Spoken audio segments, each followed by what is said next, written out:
Hey, howdy, folks, man. Yeah, that's right. This is your host, John Rogers, and welcome to Wolfen 4966. I don't know if the title's on there yet, but it's Wolfen 496, Lost in the Philippine Woods, which, of course, is a pun. Philippines doesn't have woods. Well, they do, but they got man-made ones. But anyways, anywho, we're headed off to the store, most likely. And I thought I'd give it a chance. I got this on the stand, and I'm seeing if I got gimbal effect. We'll find out when we go to review. There's the sun. Let's see how that handles. And that's where I'm currently living. Lost in the Tennessee woods. Yeah. But folks, this is what it looks like before spring pops in. The trees are bare, the trees are empty. But we got trees. And it's a raw woods, man. I don't know if that made you dizzy, but this is a test, and we're trying to see how things go. We're gonna get in the car and go down to the Quickie Mart and get us some squishies. This where would be a good place for JG to do his imitations of the Bangladeshi guy. But yeah, we're in the car. We're about to start her up. One thing I like about this phone is I don't have to turn the camera around. Excuse me. I don't have to turn the camera around. I can see the time. Let's see what I'm doing.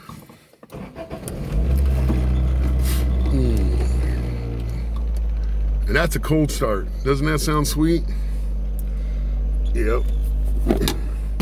She's 25 years old and still purrs like a kitten, man. Well, I had the time I register as a classic, but I'm down to the 2-week mark, man. I need to get the hustling and bustling or get a rain check or something. My brother hasn't really verified anything yet, but I already know him. He's gonna tell me about 2 or 3 days late before we leave out of here. Hey man, you ready to go? They're like, no. And my brother, get ready. But he's doing the same setup. He's planning on moving there, and he's got to set up things to where the business can run here in the States without him. He wants to get married, settled there, because we both got the same problem. They changed the immigration laws. You know, thank you, TSA or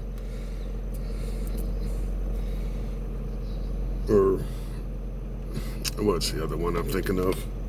There's TSA, Transportation Security Administration, and there's the NSA. That's it. NSA and immigration got together and they said, well, you know, let's make this rule because Trump just said that he doesn't want immigrants living off the public system, meaning welfare, food stamps, WIC, whatever you want to call it, and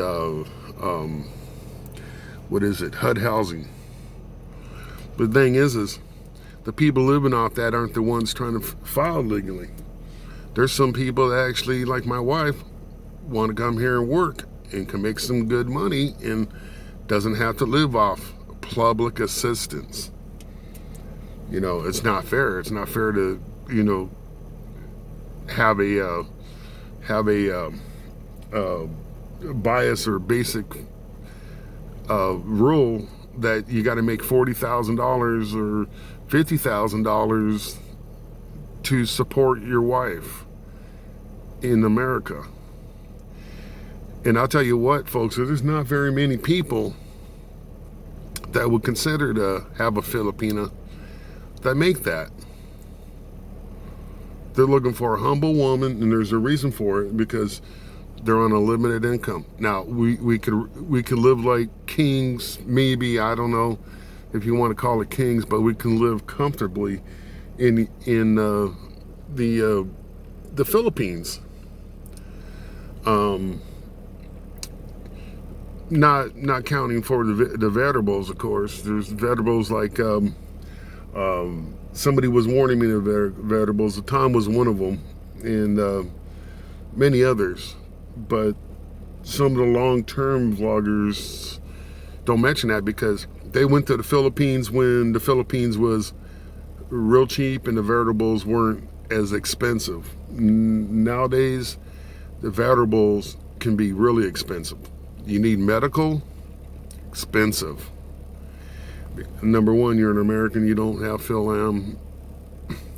And then if you do have Phil-Am only covers half.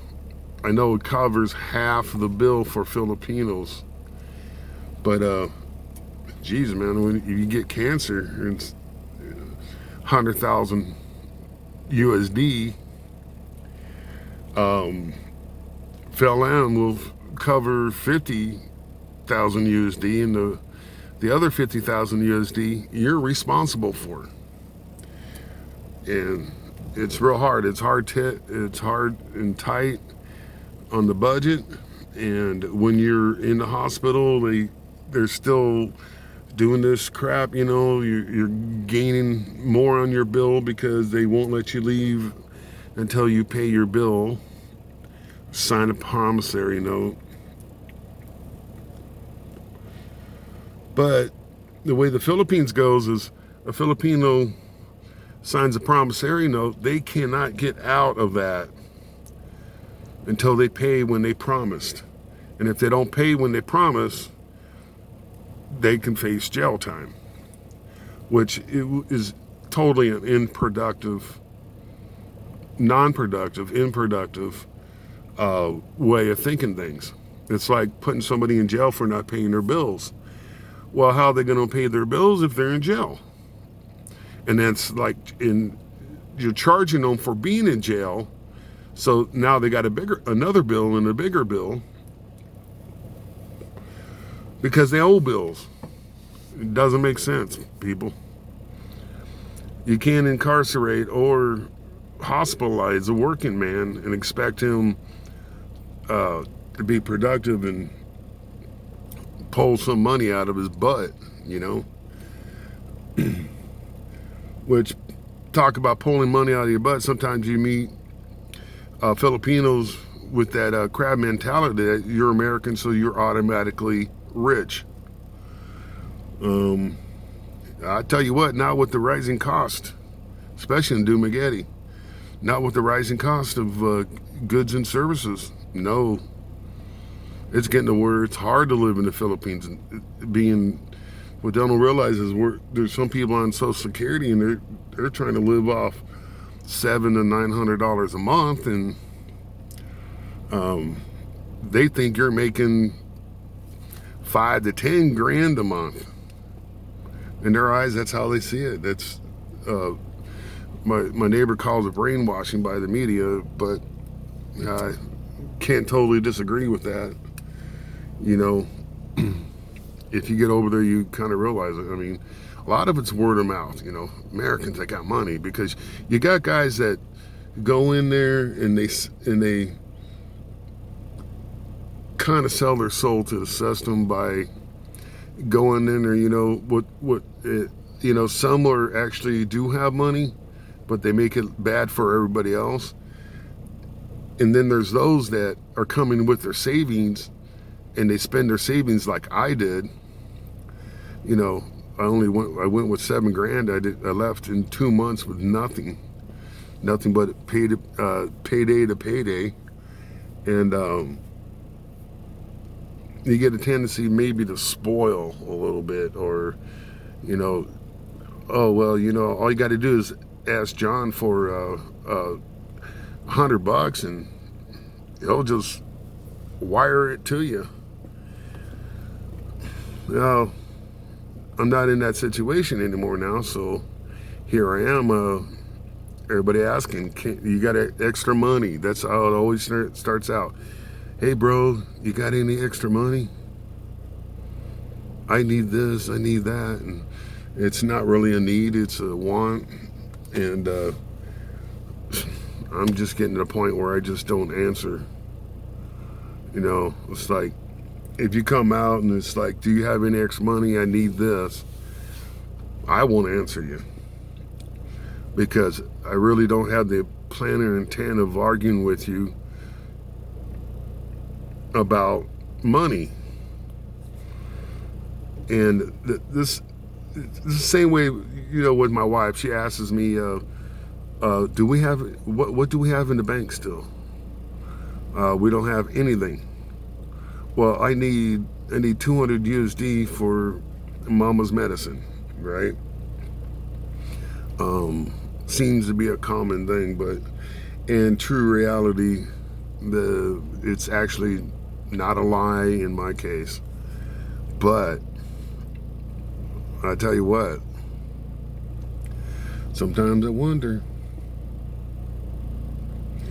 But I'm gonna leave it at that. I mean, I don't mean to be negative. I'm just trying to be real and to the point with you.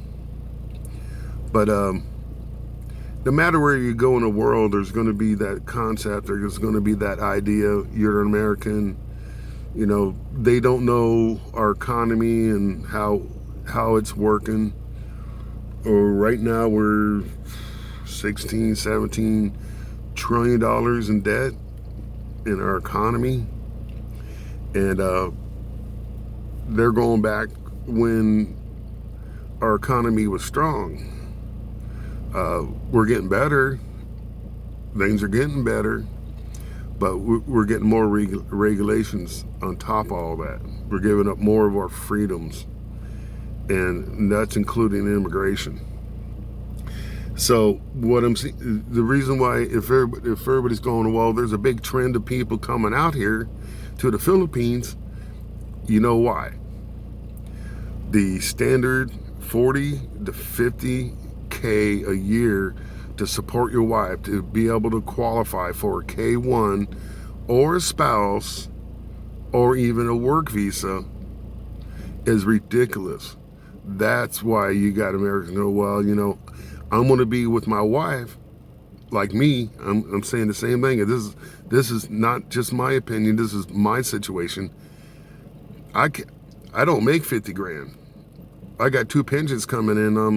I'm lucky to see 25. I don't even come close. I used to be way over. But on top of that, before this thing gets too long, I'm just going to say things are different now. If you're watching videos from people from 7 years ago, things were different then. Of course, now in the Philippines, the banking situation's a little bit better. There's more quality and more services and many ways to send. But back 7 years ago, you had MoneyGram, you had Western Union. You didn't have Remitly, World Remit, or Cash Send, or any of those services. You had to deal with stuff on the MoneyGram, Western Union, and then it was almost nearly impossible to send yourself money. So you had to send it to your Filipina and collect from her your part of it. I tend to do that still, and I tell her, well, I'm sending 2,000 pesos. 1,000 pesos is mine. Period. I half everything. Right now I'm halving everything. They don't have the money to send anymore though. But once I get there and I'm not paying rent here and I'm not paying rent there, I'm not paying electricity there and then electricity here, water, cable, Wi-Fi, all the same. I'm paying her bills and my bills, which her bills are my bills in the Philippines, and then I'm paying my bills here. And she wonders why we can't save any money. I told her, well, I need to move there and we can save money. We'll have about $1,000 after we pay our bills there, to play with, which the $1,000 goes right here. And I'm living in a poor abode. I'm living in a 12 by 18 apartment that's with the bathroom. That's it. I'm renting out pretty much a room. But I just thought I'd tell you all this. There's a lot of people that don't talk about the background of stuff, and here we are. It's beautiful. It's in the woods, but it's not cheap.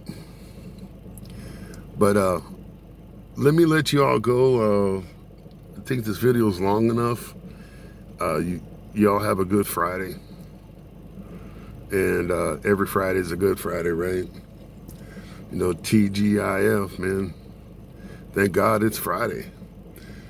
But you enjoy your Friday. It's the end of the Friday for me, and probably for most of you in the Philippines. You're looking at Saturday morning, Saturday afternoon, so forth, coming up on evening. And I'll talk to y'all later, man. I love you. Bye. And don't forget to like, share, and subscribe. And let me know. See here, how's the gimbal working on this? Are you getting dizzy? Anyways, I love you all, man. You have a good one, man. And my next one, we'll have some more anecdotes and musings. I got a ton of them, man. Like Rodney Dangerfield. I got 1 million of them. I'm telling you. Okay, love you, bye.